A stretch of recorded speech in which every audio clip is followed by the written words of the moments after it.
Finally, after weeks of gloom and clouds, we finally have blue skies. And today, to escape the fast-paced hustle and bustle of everyday life, not that I live in a city or anything, I thought we would reach greater heights, branch out further into the great wide open, spend a little bit of quality time with nature. How does that sound? I think that sounds pretty good to me.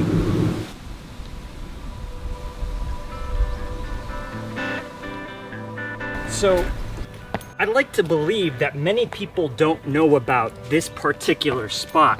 I like to call this my own discovery. I found this spot here looking over the lake many years ago, and it's always quiet here. You get pretty good sun, not a lot of wind, which is great for the camera. So I thought this would be a great place to start with our candle evaluation. Let's get to it. All right. So several weeks ago now, Yankee Candle released a brand new collection called See America, and I'm absolutely fascinated with the idea. I think this is exactly the right step, the right approach. I've always been intrigued by fragrances that were linked to a very specific location. And that's exactly what they've done here. They've chosen 6 national parks, and they use those parks as inspiration to create the next 6 fragrances that you're gonna see. So let's jump right into it. Candle number 1 is going to be, oh man. So one that certainly hits close to home for me. This is going to be See America, the Golden Gate National Recreational Area. And pictured on the label, we have that epic photo of the Golden Gate Bridge. Now, we have expectations when we talk about San Francisco, right? But we have to remember, this is national parks. We're talking about the great outdoors in the surrounding vicinity of the Golden Gate Bridge.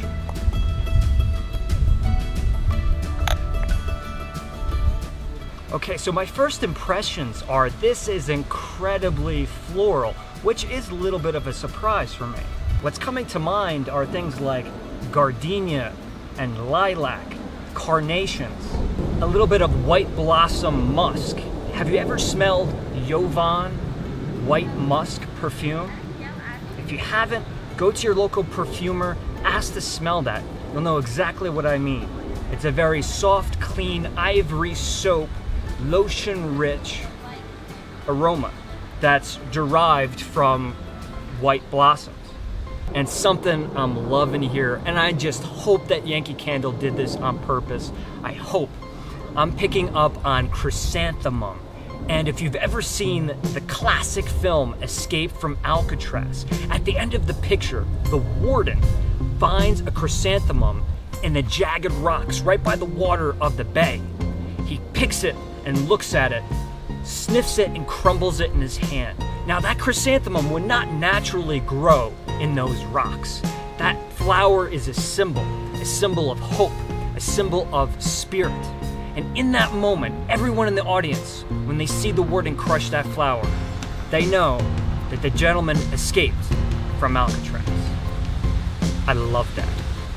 So a little bit of this chlorine smell too, which is, I think, Yankee Candle's approach to trying to create that clean ozone, bay breeze, oceanic influence in this candle. Chlorine is something you would typically smell after like a thunderstorm in the air. When you think about ozone aromas, chlorine is usually one of those descriptors that people use, and it works. It provokes the feeling of clean, fresh air. Another nice surprise is I'm getting freshly picked herbs like parsley. This is like tabbouleh in here, super refreshing. And I would also say that there's some melon qualities in here as well, even like cucumber. And not just the meat of the cucumber, but the actual peel itself. And here comes those redwood trees. I knew we would find them in here somewhere. Very dry wood approach, oaky, cedar-like redwood, if you've ever smelled dried redwood. But that's still a little bit shocking, because when I think about walking around the Muir Woods or the Redwoods, or just walking around Golden Gate National Recreation Area, again, I'm thinking about the climate, how no matter what time of the day or what day you pick, there's always weather happening above you, whether it's mist, whether it's clouds, whether it's fog. Everything is always saturated. The soils, the leafage on the ground, even the redwoods. So having that drying quality, that perception of dried wood, is a little bit outside of what I was expecting. So all in all, I think a very successful fragrance.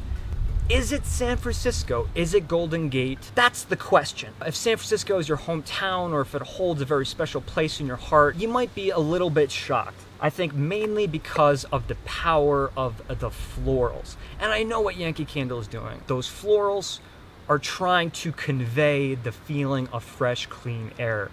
That can't be used against the quality of this fragrance. There's a lot going on, and it's balanced very nicely. So, See America, Golden Gate National Recreational Area. If you take a look at the backside of these See America candles, they actually have a very brief description of the candle. They're not fragrance notes, but they do pinpoint some notes that may or may not be in the candle. I am trying not to look at these. Of course, a few of them have caught my eye, but I'm basing none of my evaluation on what is said on the back of these labels. I was gonna put masking tape on these jars, but I just simply forgot. But trust me, I'm using my nose, not the notes. This is something I don't usually do, but since it's right here, and I'm sure you guys are interested, I will read the fragrance description. Clear ocean air blowing through the Golden Gate with cedar and sheer musk. A very beautiful description, but this just proves to what I'm always saying about these can be heavily deceiving. There is nothing on the back of this jar to imply that there is anything floral going on. And this candle is dominated by floral aromas. And I never said lemon. I want to throw that in there. There's always lemon in fresh, clean air, scented candles, or fragrance in general. All right, very good. Let's move on. See those folks right there on the cliff? They're living on the edge, let me tell you. So if you folks could only see what I'm looking at right now. How about I turn the camera around?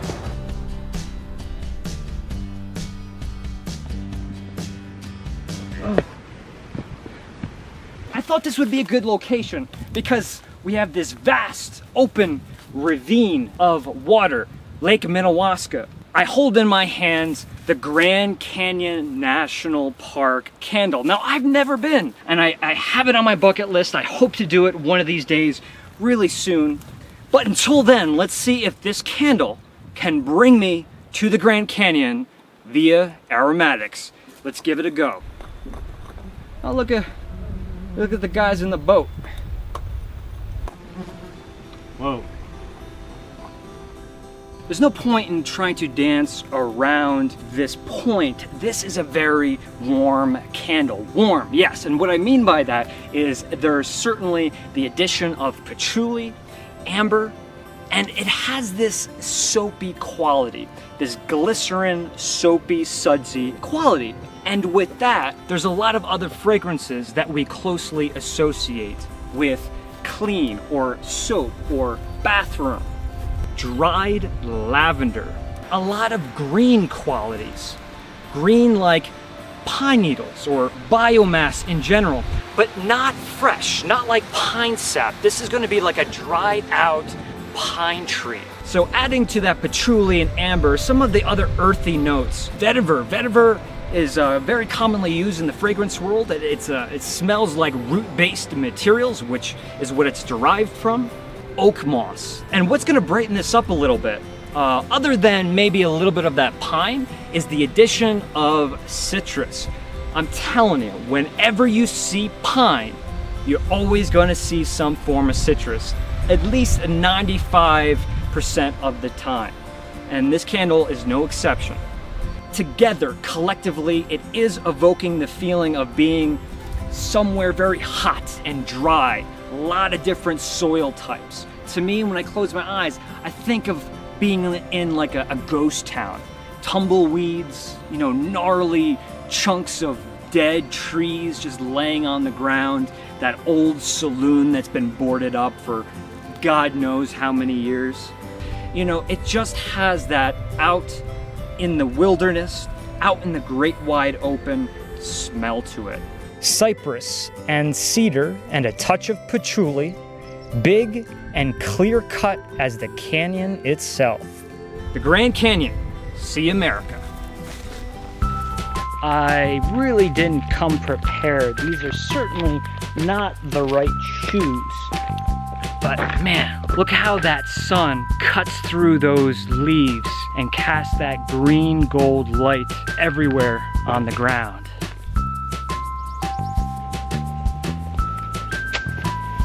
All right.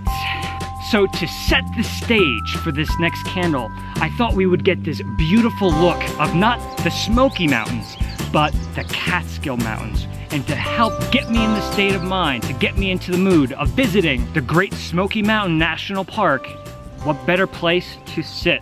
Let's give this candle a shot. Woo! Oh, Christmas, there you are, there you are. Big time pine, a big time pine sap. Cedar for sure, Christmas written all over it. And what I find extra funny is that it actually smells a little bit like Coca-Cola, and it kind of makes me think of Santa Claus being the mascot of Coca-Cola. Let's not get wrapped up too much in Christmas. Maybe I shouldn't have said pine. I should say more like spruce. We have cypress, we have pine, and we have spruce. And when you smell, say like a blue spruce tree, it does have more of that outdoorsy, camping in the summertime aroma. And although this does make me think about Christmas a little bit, it also does make me think about roughing it in the woods, camping in the wild with friends and family, birds chirping, crickets, whatever the sound they make. Crickets chirp? They chirp, right?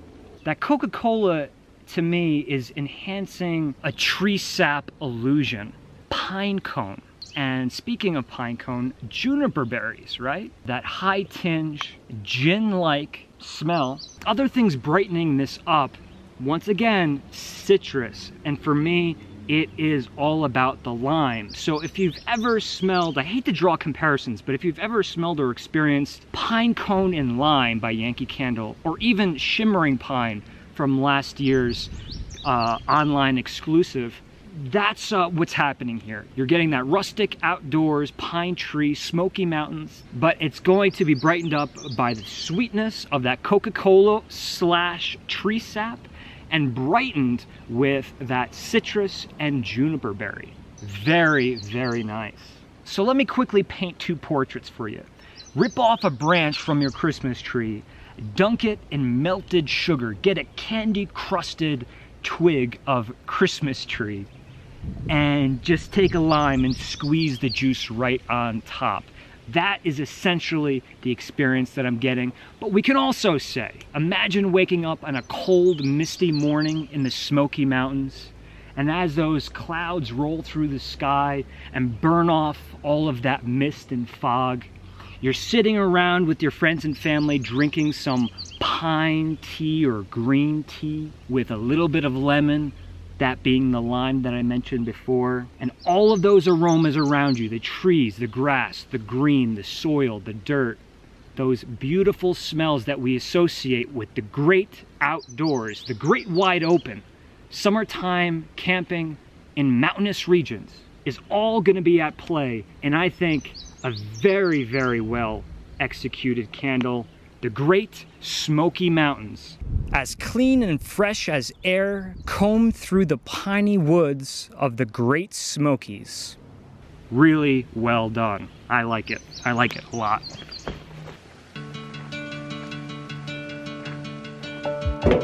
Oh man, you tell me right now, if I should be having chills running through my body, because I certainly do.